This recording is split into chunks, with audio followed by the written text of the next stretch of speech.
આગામી લોકસભાની ચૂંટણી અંતર્ગત જૂનાગઢમાં આજે ભાજપની સેન્સ પ્રક્રિયા લેવાઈ હતી।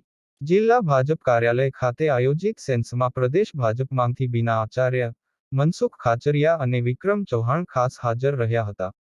સંભવિત બપોરે 1 વાગ્યો કલાકે શરૂ થનાર સેન્સ લગભગ 45 મિનિટ જેટલી મોડી શરૂ થઈ હતી। અહીં જૂનાગઢ શહેર ભાજપ અને જિલ્લા ભાજપના નેતાઓ હાજર રહ્યા હતા। આજની સેન્સમાં આગામી લોકસભા ચૂંટણી માટે વર્તમાન એમપી રાજેશ ચુડાસમા, પૂર્વ મેયર જ્યોતિ વાછાણી, હાલના ડે. મેયર ગિરીશ કોટેચા પ્રત્યક્ષ હાજર નહોતા રહ્યા। દિનેશ ખટારિયા દ્વારા ટિકિટની માંગ કરાઈ હતી। સેન્સ પ્રક્રિયા બાદ નિરીક્ષકો દ્વારા જણાવવામાં આવ્યું હતું કે મોટા ભાગના નેતાઓ અને કાર્યકર્તાઓએ હાઈકમાન્ડ જે નામનું સૂચન કરશે તે માન્ય રહેશે તેવી વાત જણાવી હતી। કોઈ પણ હિસાબે જંગી લીડથી ભાજપને જીતાડવાની વાત દરેક દ્વારા કરાઈ હતી। જો કે કેટલાક નેતાઓ દ્વારા ટિકિટની માંગ કરાઈ હોવાની વાત પણ નિરીક્ષકોએ કરી હતી, પરંતુ કોઈ નામની સ્પષ્ટતા કરાઈ નહોતી।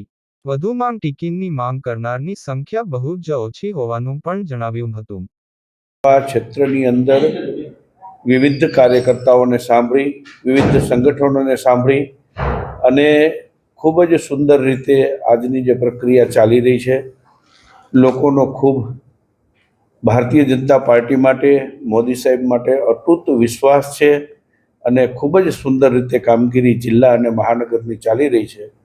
અને દરેક કાર્યકર્તાઓનો એક જ સૂર છે કે જે કાંઈ પાર્ટી નક્કી કરે એ પ્રકારે પાર્ટીના કાર્યકર્તા તરીકે, પાર્ટીના સૈનિક તરીકે પાર્ટીનો નિર્ણય શિરોમાનીએ સમજી, પાર્ટીના નિર્ણયને માથે ચડાવી અને ખૂબ જ ઉત્સાહપૂર્વક દરેક કાર્યકર્તાઓના મનમાં રહેલી જે પાર્ટીના કામોની વાગોળી અને ખૂબ જ સુંદર રીતે કામગીરી ચાલી રહી છે અને જેની અંદર અમારા ત્રણેય લોકો આજની તકે સાંભળી અને કાલે અમારે સંકલનની બેઠક અને ત્યાર પછી પાર્લામેન્ટરી બોર્ડની બેઠકની અંદર જૂનાગઢ લોકસભા ક્ષેત્રનો જે રિપોર્ટ છે એ રિપોર્ટ ત્યાં સબમિટ કરીશું।